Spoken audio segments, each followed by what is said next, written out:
Guys, samahan niyo po muna ako. Kukuha po tayo at magkukolekta tayo ng egg. Pero, ano yan?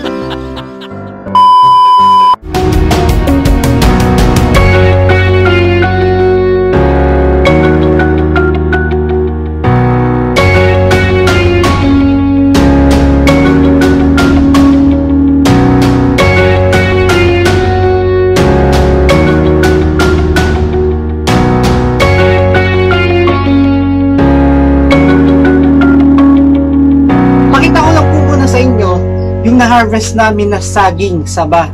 Kasi dun sa paligid ng kulungan namin, tinaniman namin ng maraming halaman, maraming saging.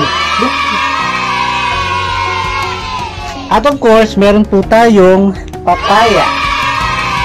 Tingnan nyo, oh. For personal use yan. Let's go!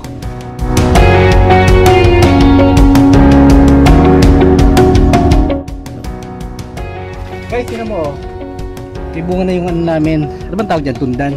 So, tinanim po yun ang utol ko. Diba? Tapos sunod-sunod, oh. So, dapat magtatanim kayo. So, dalawa yung purpose nya. Number 1, protection sa init.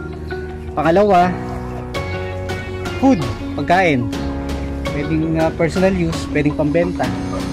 Tatlo yung dahon nya, pwedeng pagkain ng mga manok, saka yung pinakakatawan nya.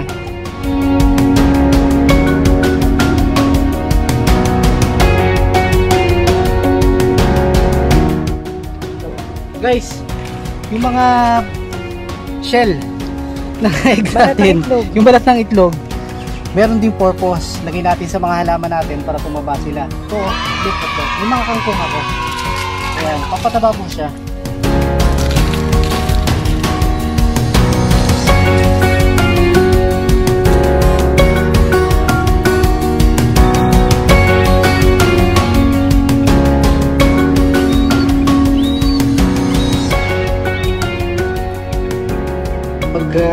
Pipirito tayo ng egg. Pakita ko lang po sa inyo, hindi ko napapakita yung mukha ko ha. Bagong gising. Ito po yung egg ng native. Ayan po oh. Cute! So cute. Ito naman po yung egg ng Rhode Island Red. So makikita nyo yung difference. Tapos ito namang isang egg na to. Ito yung egg ng Dominant Blue 107. Yan. So masasarap po siya.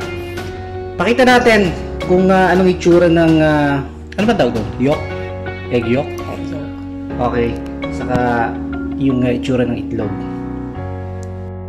Guys, ito naman po yung egg ng Rhode Island Red. Heritage chicken natin. Pakita natin guys, pasensya na kayo ha. Luma na yung kawali namin.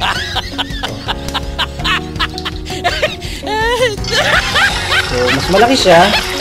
Guys, kung mapapansin nyo, no? Ibang-iba talaga yung itsura ng egg na alaga natin compared dun sa mga nabibili natin sa tindahan. Ano ba pangalan ng mga chicken na yun? Mga... hindi ko alam kung anong tawag dun. Yung mga white chicken na punong-puno ng chemical. Diba? Ito, hindi ko naman sinasabi na 100% na walang chemical kasi pinapakain pa rin natin sila ng feeds. Kayo, check nyo yung yellow. Sobrang firm na firm siya sa egg yolk. So, ibang-iba talaga. Saka mas malinamnam siya. Mas masarap. Kaya, try nyo. Guys, ito naman yung sa Dominant D107.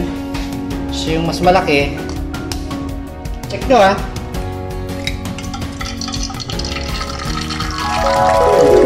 Yan siya.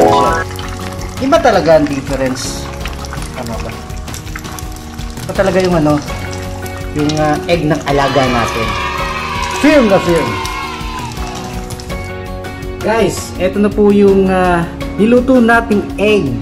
Yan, saka salamat nga pala sa nag-sponsor ng hampo natin, Aspam po. Thank you so much kay Ate Emma saka Kuya Tads Bunghanoy. Salamat. Even yung ano, yung atsara, ito. Gawa rin niya yan. Yung hotdog na lang yata ang walang nag-sponsor. So, thank you so much.